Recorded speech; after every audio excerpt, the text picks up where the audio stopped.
Tapi begini Mbak, orang banyak yang sedih, publik ya, itu kita lemah di pembinaan, lemah di pengelolaan kompetisi yang profesional, lemah di prestasi timnas. Itu pilar besar sepak bola kita. Nah itu Mbak Tisha melihatnya bagaimana untuk membenahi, kalau itu penyakit menyembuhkannya seperti apa?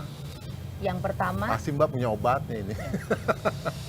yang pertama sebelum kita membicarakan untuk memperbaiki atau menyembuhkan, kita pelaku-pelaku sepak bola harus terlebih dahulu berlapang dada mengakui kelemahan kita di mana. Yes.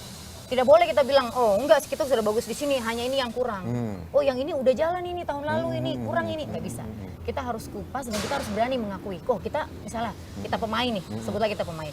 Kita lemah di fisik gitu. Ya kan? Karena kita bukan lemah di fisik kan bukan dibandingin pemain lain, tapi pemain lawan kita gitu. Nah ini juga, jadi yang pertama-tama itu kita harus berani mengakui kekalahan kita dulu. Kita kurangnya di mana, baru setelah itu kita kupas satu-satu. Nah saya rasa sih saat ini baik klub dan Asprof anggota PSSI itu sudah mengerti apa yang harus dilakukan untuk memutari itu. Gitu. Tinggal mereka perlu motor yang kuat gitu, untuk menarik, perlu lokomotif yang kuat untuk menarik kita maju bersama. Oke. Semoga. Terlepas dari Mbak Tisha mencalonkan sebagai waketum, harapan terbesar Mbak Tisha di KLB nanti, yang triggernya adalah tragedi Kanjuruhan, itu apa Mbak? Coba narasikan keyakinan Mbak dan juga hope, harapannya. Karena publik ini benar-benar sudah rindu timnas yang mengangkat piala, kompetisi yang berjalan secara profesional, bergulir baik, dan juga pembinaan yang berjenjang kemudian menghasilkan pemain yang bagus. Sebelum saya ke pertanyaan pribadi. Kayaknya itu lebih sulit tuh. Ya. Jadi harapan saya untuk di KLB nanti dan kedepannya ya, itu yang pertama kembalikan PSSI ke sepak bola. Marwahnya. Dan sepak bola ke PSSI. Bahwa governance-nya itu ada di PSSI.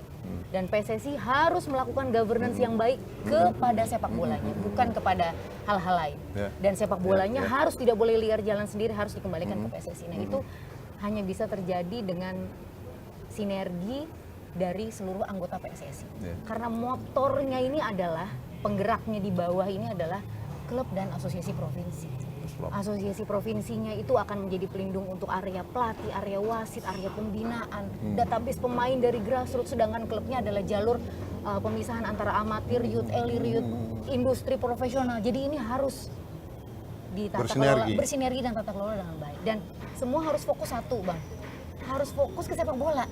Harus fokus ke fundamentalnya, karena hal-hal lain mengikuti kok. Sama kayak nasihat orang tua kita zaman dulu, kamu kerja yang bener, lurus, rezeki datang. Bener nggak? Iya. Gitu.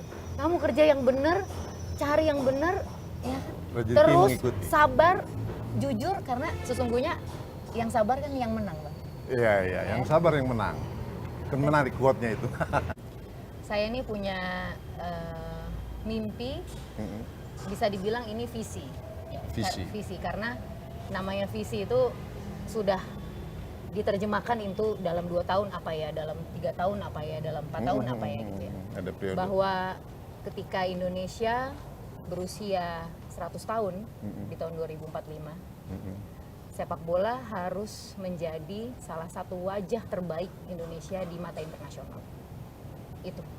Itu mimpi saya, itu visi saya. Itu semoga artinya, saat itu saya masih sehat, diberikan kekuatan untuk bisa mendorong dan membuat perubahan dan mengawal perubahan itu yang ada di sepak bola kita bersama dengan para anggota PSSI. Stakeholder. Itu artinya Mbak yakin someday Indonesia berlaga di Piala Dunia? Pasti. Bukan yakin, kita bekerja untuk itu. Ini bukan yakin, ini bukan keyakinan, ini keharusan. Jadi itu sesuatu yang bukannya tidak bisa kita raih, harus kita. Enggak cuma biar berprestasi ASEAN, Asia, langsung Piala Dunia. Oh tidak, ya semua ada proses. Ada proses, nah, tapi dreamnya ke sana. Dreamnya ke sana, maka dari itu fokusnya harus jelas. Gitu. Turnamen-turnamen apa yang harus kita menangin, yang mana yang harus kita bangun. Karena prestasi itu kan buah, Bang. Iya. Iya kan, buah dari satu pohon kita harus tata dulu. Kita tanahnya harus gembur, Ya kan, banyak- bibitnya harus banyak aspek. bagus, banyak aspek, harus disiram, harus kena matahari. Jadi dan buahnya itu kan prestasi. Jadi kita fokus ke fundamental. Kalau kita fokus hanya ke yang short term, mungkin bisa berprestasi, tapi nggak berlanjut, Bang. Ya. Itu. Yakin ya? Yakin. Indonesia akan keluar dari kesulitan yang ada saat ini sehingga punya prestasi yang membuat kita sulit bersaing. Bang, kalau kita mulai mempertanyakan keyakinan kita sendiri, Itu artinya maka semua akan berakhir. jika kita mempertanyakan keyakinan kita, maka semua itu akan berakhir. Ini quote lagi dari Tisa. Nggak boleh itu. Kita tidak boleh bahkan berpikir kita nggak bisa, nggak boleh, Bang. Nggak boleh ya? Iya, karena kita harus fokus. Wahai laki-laki, hati-hati mendekati Ratu Tisa. Susah ini. Ya kan ya, olahraga atau apa gitu. Mana pisang gorengnya ini nggak ada. Ya. Minum dulu kopinya. Ini udah menjelang closing. Makin sore, pembicaraan pun makin menjurus. Saya harus sudahi. Yang pasti sepak bola Indonesia harus maju bersama, insya Allah, Ratu Tisa. Sampai di sini perjumpaan kita buat Mitra Olahraga. Jangan lupa di like, komen, dan subscribe channel YouTube Lensa Olahraga, serta follow IG Lensa Olahraga di @lensaolahraga.id dan juga Facebook Lensa Olahraga. Dan saya Yusuf Ibrahim Dan saya Ratu Tisa. pamit. Tonton terus Lensor Podcast karena Lensor Podcast Saatnya olahraga, olahraga yang bicara. Thank you.